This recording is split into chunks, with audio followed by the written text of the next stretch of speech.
many cars, Right. and he wanted to run in and run out. Correct. And a police car happened to be sort of driving by and came over and confronted him. Right. You're parked in the handicap. And then all of a sudden, backup is called, and before you know it, he has been tackled and he has been tased. Right. And several of the officers were somehow punished. I don't know what their punishment was, but they were reprimanded publicly for inappropriate action. Right. Okay. So he had firsthand experience in the city of Milwaukee. Correct. That was obviously almost like a precursor to what happened in Kenosha. Okay, so are they both qualified? Yes, they're qualified. Their team is qualified. But it was, again, widely reported that LeBron was very upset with this, and then he and Chris Paul go to this meeting, which was 8 o'clock Eastern on Wednesday night, and it was, according to everybody, it was chaotic. Everybody has an opinion. A lot of players were upset with the Bucks. Then a lot of players said, no, leave them alone. They did a great thing. Right. Jaylen Brown was defending them. Doc Rivers is speaking. Other coaches are speaking.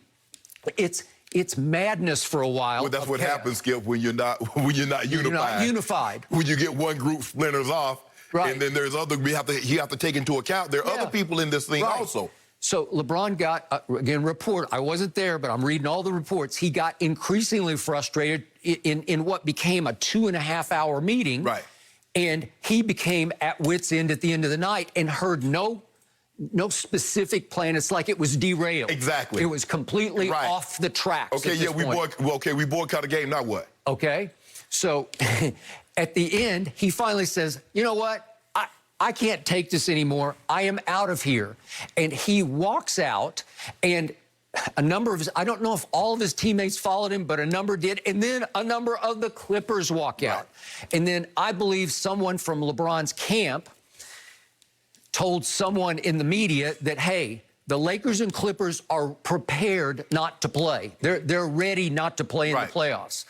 Our Chris Haynes, who we have on the show a lot, TNT, Yahoo, we had him on yesterday, and he was up front saying, I just don't believe they don't want to play. Right. Like they're going to sleep on it, and they're about to have another meeting at 11 a.m. Eastern yesterday to see if they had sort of slept it off. Right. Well, reportedly, a number of star players then went to LeBron's room to sort of talk him down, talk him off the ledge, because he was just at wit's end over, what are we doing? Right. We just blew a huge opportunity to do this right. Right. And it worked out right for the Bucks. Right. The Bucks are the stars of the night, and they should be. I'm still applauding what they did. It was great. Yes. But it preempted everything that was already in motion, and it took all night to get LeBron kind of, okay, because, look, I'm with you. He wanted to play. Right. But remember, a lot of teams had internal dissension and doubt about going to the bubble, right? And he was out front from the beginning. In fact, ironically, he was kind of quiet about, I'm not going to say he was radio silent, but in the interim from the George Floyd murder in Minneapolis to the start of the bubble, he was fairly quiet because he was all in for basketball. Yes. I got no problem with that because, to your point, he's at the end of year 17. Right. He has a good team. It's 50-50 now between Clippers, Lakers. Maybe you can throw the Bucks. They're the third favorite right now. But does he have a great chance to go? Absolutely. You better believe he does. And I am not, because he has been such a trailblazer, such a powerful spokesman for racial justice for so many years in this league, that I got no problem with him wanting to go play basketball and maybe improve his legacy. He's got a real shot to go 4-6 in the finals instead of 3-6. And to me, 4-6 sounds a lot better than 3-6. I think the thing is, for me, is that when Chris Paul and LeBron, what they're trying to put together, okay, let's put this together so we can seem unified. Okay, Skip, it's kind of like you and I. We're going to say, okay, Skip, this is what we're going to do.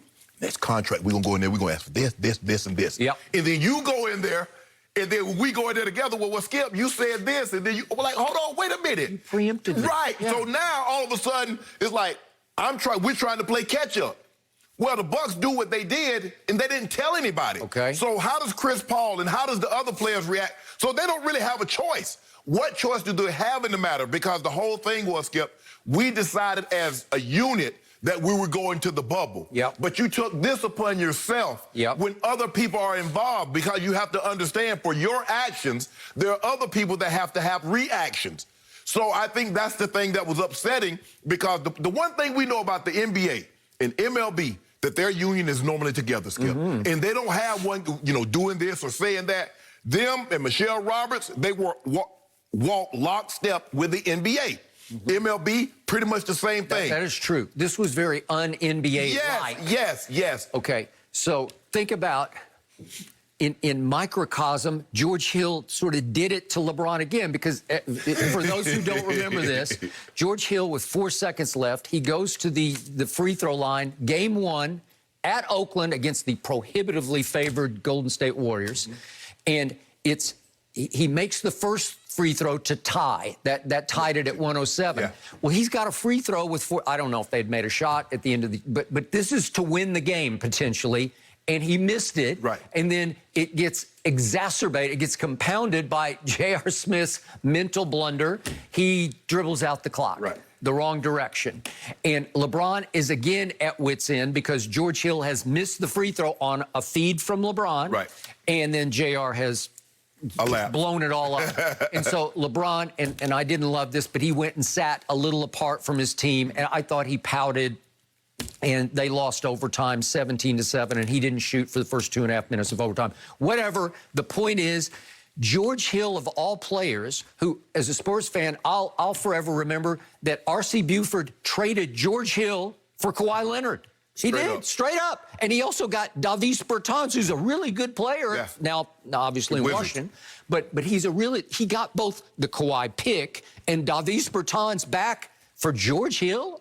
Is that not one of the all-time steals? Yeah. Okay, well, so that's what I remember from George Hill. He went to IUPUI, like small school, Indianapolis. So the point is, that's the guy who did it to LeBron a second time and forced, sort of pushed LeBron into a funk. Like, how could you do this?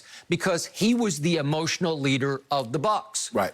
And because I think, and also, Skip, I believe that, okay, if we come out as you, now we can demand, because they did it like this, Skip, okay, you might have it. So we need to come together, have an idea. Okay, these are the three or four most important things that we want to relay to the owners. Well, when the Bucks did what they did, okay, we're just protesting because doesn't seem to be anything done. What are you asking in return? What are you asking the owners to do? And Chris and LeBron are probably sitting there because, like you said, Skip, you need to strategize. You need to plot. You need to plan. As Killer Mike says, plot, plan, strategize, mobilize. Okay, I don't think... I love that, by the way. Skip, I don't think a whole lot of plotting. I don't think a whole lot of planning. I don't think a whole, strategizing went into what they did. It seemed really... To the Bucks? Right. Well, they didn't know that they were fighting in the locker room. Not fighting, but debating in the locker room. Should we, shouldn't we? Till 5 seconds left. And all of a sudden they just plunge and say, we're out. Right. We don't play. Yeah. What? Well, see, a lot of times what happened, my grandfather told a story that he was working on the farm. And he said they had agreed, well, he was working, and they had agreed to tell the man that they wanted to raise. They was going to get more money. So they pushed my grandfather up to go ask. Well, my grandfather asked. So when the man asked, well, who's all in agreement with Barney? Ain't nobody say nothing. My granddad said they cut his pay. You see, Skip, all of a sudden you need everybody. You need one voice. So if we're going to speak, make sure that we're all in agreement. Obviously. And yet you can't condemn the Bucks for what they did. No. It was like almost an emotional overreaction at the last second that blindsided the whole league.